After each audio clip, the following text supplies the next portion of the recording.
So, nagbakal ko pagkaon sa kong dogi, oh. Social kay kong dogi ay. Ang flavor, kay try ko sa iya pagkaon.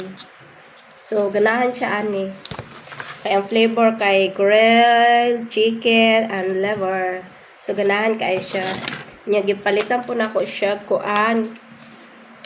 Dextrose powder kay nahalo ko sa tubig niya. So, and then, vitamins niya, halo sa pagkaon. So, artik ay ako ang ido ay pinahalo sa tubig, and then, dextrose powder. And then, ang food niya, artik kayo kung alaga. Alik ka nga lang. So, artik kayo ni, oh. Artik kayo ni kung alaga. Lagay, imong food. Imong food. Busog na siya. Nagkaon naman siya, gano'n. Na-open na. Busog na siya. So, bye-bye! Bye-bye! Galit.